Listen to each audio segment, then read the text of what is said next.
So I want to talk about equivalent fractions. And the idea is this. It's basically just the opposite of reducing. So let's say we have 1 out of 2. And we're talking pizzas again. And now we do this. So let's say we have, these are going to represent 2 slices of a pizza. This is the whole thing, just been delivered. And half of it you're going to take to your dorm. All right, so let's say someone says, well, it's probably a little more manageable if we cut this pizza into 4 slices, and these will be the 2 slices you can take to your dorm. All right, so this is 2 out of 4. So once again, even though the fractions look different, they both represent the same quantity, a half and a half.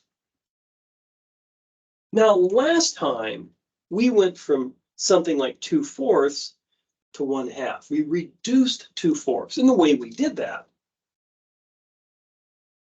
is we came up with a number, a single number, that divides into the top number and also into the bottom number without remainders. So we get 1/2, and that's called reducing. So using division by a number, we were able to turn this into a simpler representation. But what if we want to go the opposite way? Well, what we can do is this. Take 1/2 and now multiply by 2.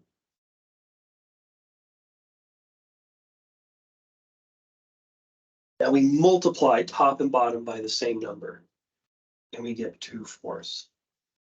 So this also represents the quantity of a half. This is when you divide the pizza into 4 slices and you get to keep 2 of them. Now, we could have done this differently. We could have said, well, let's say we want to cut this pizza into really small slices. So what if we multiply top and bottom by 13?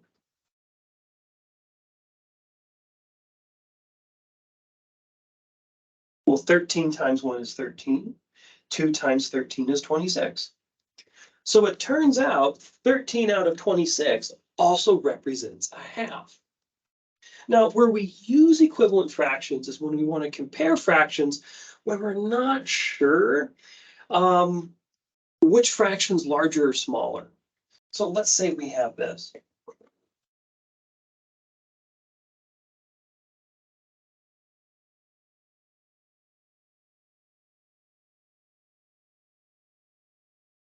Three-fourths and 7/8. Which one is larger? So we can come up with an equivalent fraction, a fraction that represents the same quantity, it just looks different. But we want to have one requirement. We want an equivalent fraction where this bottom number is the same as that one. Well, how could we do that? Well, it turns out that 4 times 2 will give you 8. And just like before, what we did to the bottom, we have to do to the top. So we get 6/8. These 2 fractions represent the same quantity, they just look different. So to show you that that's the case, if you take 3/4 of a pizza, that's what that looks like. And then 6/8 of a pizza,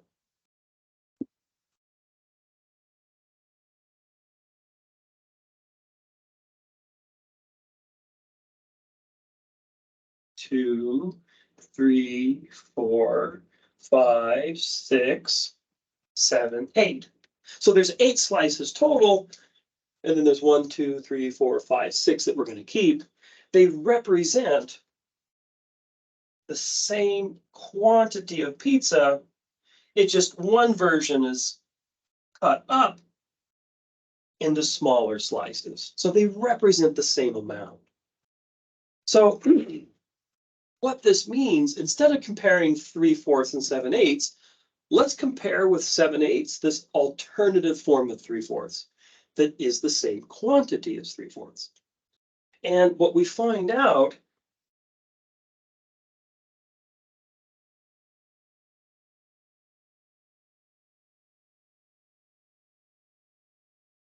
if we now compare, we see that 7/8 is bigger than 6/8.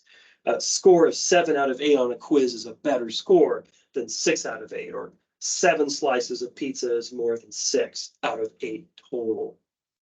So that's how we compare. Now, this can get a little tricky. Suppose you have something like this.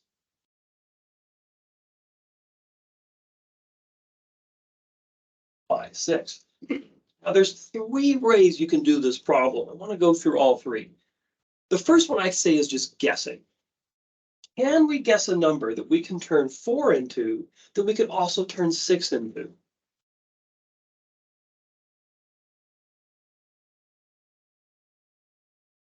And because these come from 2 different fractions, we can use 2 different numbers to multiply with. We're free to do that. Now, when you're working with top and bottom, you always multiply or divide by the same number in the same fraction. But different fractions, we're free to use a different number for 4. We can use a different number for 6. So again, same fraction, top and bottom, has to be multiplied or divided by the same number. But different fractions, different number here, different number here. So what can we do? What's a number we can turn 4 and 6 into? Well, we can turn them into 12. 4 can become 12 by multiplying by 3.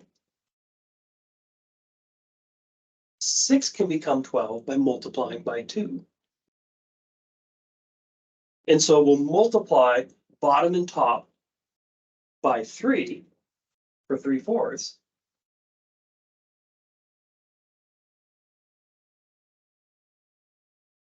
And then for 5, 6, multiply bottom and top by 2.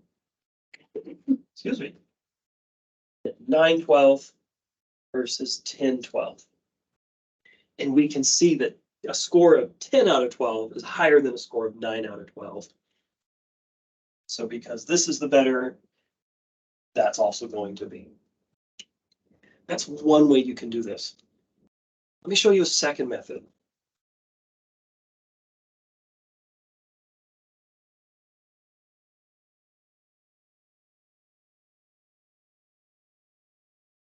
So for the second method, we list out, and let me put away the equal sign. We're going to list the prime decomposition for each number. Now remember a prime decomposition in one of the previous videos, and to practice these things and remember them. It's not easy to do just to recall it. It takes practice. What it is, it's the prime numbers that multiply to give you that number. So 4 is 2 times 2, and 2 is a prime number. 6 is 2 times 3. Now, a prime number is a number where if you're limited to just whole numbers we count on our fingers, it's a number that's only the product of itself and the number 1.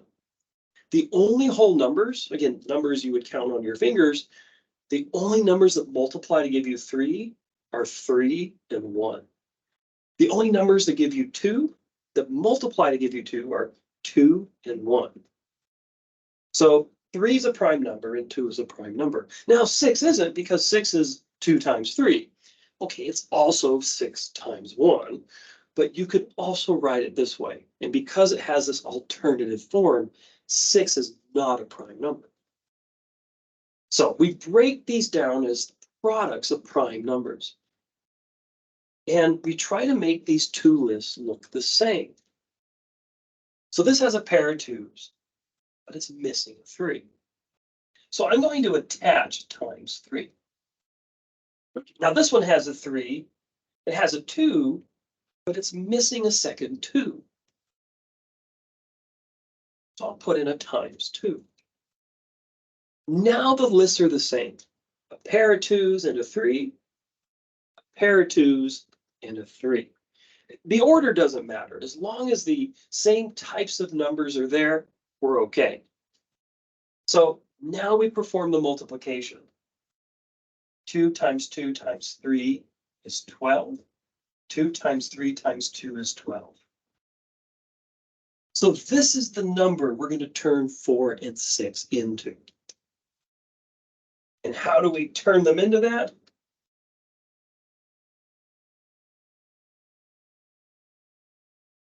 We use the numbers that we attached. 4 needs a times 3 to become 12. 6 needs a times 2 to become 12. And so now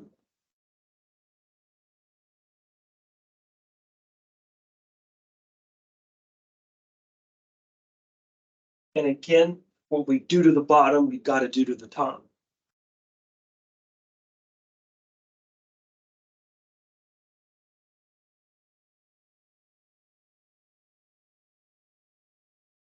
And there we go. And we can see that 10 twelfths is bigger than 9 twelfths because 10 out of 12 would be a higher score than 9 out of 12. And that tells us that 5/6 is bigger than 3/4. Now, the last method I want to show you how to do this. And again, whatever method works best for you, go with that method. You can try to guess a number that you can turn these two into. You can use the prime number decomposition method. And then finally, I'm going to do something that will help. If you don't like either one, what you could always do is just take the product of these two numbers. 4 times 6 is 24. So we're going to turn each of these into 24. And how do we do it? Well, 4 times 6 need a times 6. And what we did to the bottom, we do to the top.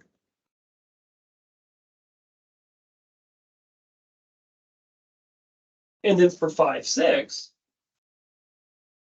well, we got to turn this into 24 by multiplying by 4.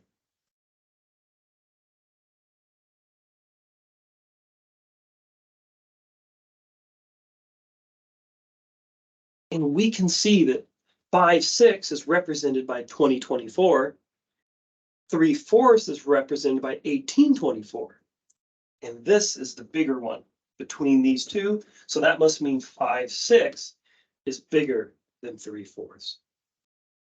So that's another way of handling equivalent fractions. And again, whatever method works best for you, go with that. Another method people use, and we haven't talked about this yet, this is a fourth method. Remember, fraction means division. So when we get into decimals, this is 3 divided by 4. This is 5 divided by 6. 0.75. And let me look up here this other one. Let's see.